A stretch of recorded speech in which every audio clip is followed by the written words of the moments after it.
This is Dr. David Allen. I'm talking with Ms. Deanie Fountain and Mark Beckford. They had our court-ordered program for young kids. We're making an attempt, fellow Bahamians, to call your family because we're all in this together, okay? We can stand back, but these kids tell us nobody wants them. They go to the government programs, they say they're too dangerous. But Mark and Ms. Deanie, they're having them. We'll have up to 130 kids now. They come to the program. In fact, sometimes they come so early that they just want to hang around and get a cup of coffee or a cup of tea and just feel the love that Ms. Deanie and Mark gives. But Ms. Deanie, you know, some bad things are happening. I mean, these kids see kids with knives stuck in people. You told me one where a knife was stuck in the back of a person's neck and left there. Right, right. And what does a kid do when he sees something like that? They're traumatized. They're traumatized. And then the fear comes again where they're saying, you know, it might happen to me. One of the kids who was in a fight that had a weapon, I said to him, why did you not use it?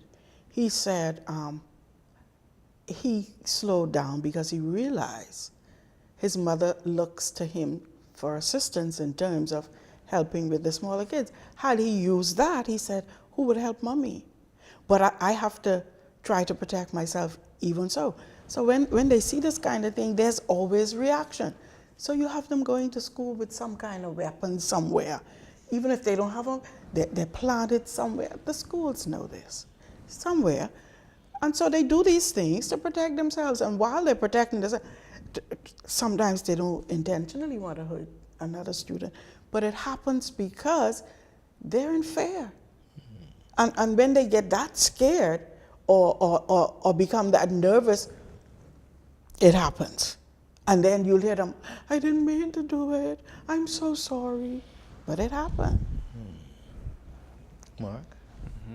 There are those students, you know, Dr. Allen, like I said, a lot of us youths, especially our males, females as well, but especially to our males, within the past 15 years of working with kids on the streets, kids in gangs, one of the main things I've observed is that the streets raise them.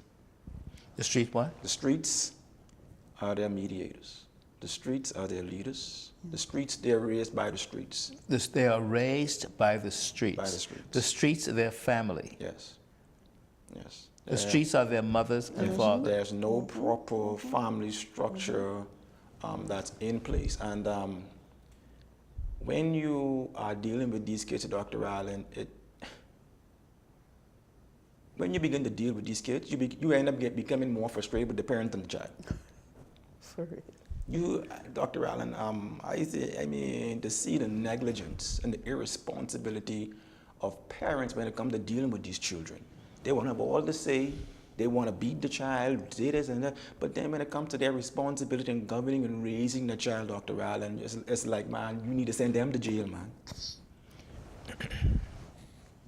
Because I'm like, hey, this child is your responsibility. It's not the government, it's not the school, it's not mine. We are here to assist you in that responsibility. But they sit back, they can't do nothing with the child. Send him the boys, send him here. I can't do nothing, he do bad. But this is your child. That's your responsibility. We need to at least have just have a court for families, Dr. Allen. Because too much of these fathers and mothers, they're getting away with too much foolishness. They're getting away with too much. And a lot of times too, to piggyback on what Mr. Beckford is saying, a lot of times the kids would say to us, when I joined the gang, I joined the gang so I could be a part of a family. I understand from a lot of them, that's where they feel the most love, the most appreciation for who they are. But they don't understand. I joined the gang to feel a part of a family. They offer them that. But there's a side to it, and I'm sure Mr. Beckford could address that. There's a side to it that they don't see, that they don't understand until they're in it. After I'm done protecting you, there's some stuff you're going to need to do for me. you're gonna have to go there and hurt somebody, rob somebody. There's always a price. There's always a price. And so they don't know all of that though until they get in. But they go in it on the premise that I'm joining this gang and these people are going to be my family. Mark, you know all about gangs and you've been shot yourself and I've seen you forgive people. But in your time, I mean, do they have kids in the gangs too? Mm-hmm. If they have kids in the gangs, that's 3/4 of the gangs. Pardon me? Kids, that's 3/4. Now, I thought in the old days you wouldn't let a little child come in the gang because in some sense, if you knew their family, you didn't want that child. In other words, I felt there's some kind of understanding that you didn't let children come in the gang. that's why I say, Dr. Allen, that's the traditional mindset. We're in a new era now. Tell us about the old mindset first. The old mindset is, okay, I might be smoking, drinking, cursing, carrying on. I might have my gun and doing what I'm doing, but if a child is around, hey, go that way. We don't do things in front of children. We are careful of doing things. Even if an elderly person is passing, it's still Mr. or Mom. Mm-hmm. We still have that respect for the society. We still have that respect for so the our tough guys in surroundings. the area would still respect the elderly and the very young. And the gangs then were more of those who wants to say, we are just basically here to protect those that we are around. We are not going on looking for real trouble. Now, if you're a drug dealer or something, that's different. But for the most part, if your sister, your auntie, your neighbor sister, your neighbor friend, someone troubling them, then we ain't looking for that person. That's how it was. It was more like protection.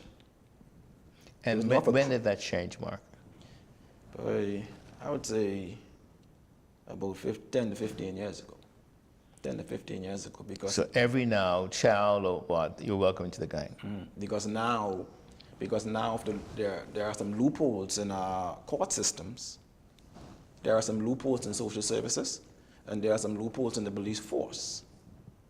So now, the average mindset or the criminal mindset is to become wiser in how we operate and how we function now. So what I would then do now is what? The younger the person, the less likely they are to go to jail, to be criminalized, or to be noticed. Right. Wait, the younger the person, the less likely to be what? Criminalized. Criminalized. Go to jail. Or notice. Or what? Notice. Notice. Mm-hmm. So then a younger person could be chosen by the big guys in the gang to do something with the understanding he would not suffer the same kind of penalty or consequences. So if two youngsters were found, they are caught with a knife, because probably our court system, we don't want to criminalize our youths. I mean, I can understand that to an extent, but at the same time, when they go to court, you just can't keep patting them on the wrist and say, go, you're scot-free. So what happens is this. You have police officers who are working for you to bring these people to the court, get frustrated because why? I have to write up all this statement, go through all this work to look for this one, look for that one, risk my life on the line for this. But when they get to you, it's like, hi, hello, and it's goodbye. But when these kids get back on the streets, they're laughing. Their friends glorify them. Boy, you was locked up with the man, you be in the court, the magistrate. So they get a little glory from that. So instead of their peers having a little fear to say, boy, I don't want to go through that. But they're viewed as, that's my hero now. Because they can't touch me now. They only get what they can do. I mean, Dr. Allen, the kids tell you this themselves. I said, but one time I stopped, I called a young man to me because I already saw the knife. I called him over to me. So when I hooked him, I hold the knife, I pull up a shade. I said, boy, look here, give me this knife here. And the same time when police car was coming, I said, man, look here, hurry, give me the knife. The police car coming. He said, man, Mr. Beckford, don't worry about them, man. They busy, man. They busy. No simple, and he wasn't scared, no better, no worse. Car drove straight past. You understand? And then, two, our policing structure has to really change. We have a police force that really caters for contention. We don't have caters for what? Contention. What does that mean? That means you respond to a matter. You're going to look for a criminal or someone that has committed a crime or something is going on. So you have to respond to some kind of contention. But you do not have a police section that really caters for communication. So urban renewal are in communities. That they are supposed to be your officers for communicating with individuals in the communities. So that the better they communicate with individuals in the community, the less you might have to call an officer for contention in that community. And this is what me and the police officer, T.A. Thompson, some of the officers, this was our process. Because in the last school semester, they used to have fight almost every day. Buildings being broken up, their glasses being shattered, buses being burst, their windows being broken open. Whereas it got so bad, Dr. Allen, the buses didn't even want to pick up the school students no more. They had to walk. So there was a problem in children getting to school. Because the bus drivers, once they see more than 3, 4, 5 children, you got on this uniform, but you got to walk or find another bus because it ain't my bus. Then the police officers, and they can check their records. They can see whether ambulance have become screaming or police car have become screaming. So me and the officer, what we did, Officer Charlton from the Quaco Street Police Station, we partnered with them. What we did was, okay, we will work with the kids in the school. We get to know the gang members. We get to know these ones, these mischievous ones. We call them they are thorns. These are Call them what? Thorns. Thorns. Mischievous guys in schools are called thorns. Yeah, these are the ones who you know for sure they're gonna pick a little trouble. So you know these ones. So we stick with them. We talk with them. We work Now, with Mark, how do you deal with a thorn? A guy you know is a troublemaker. them. Simple. It's simple. Simple. What's simple, man? You just have to provide the child with a positive activity.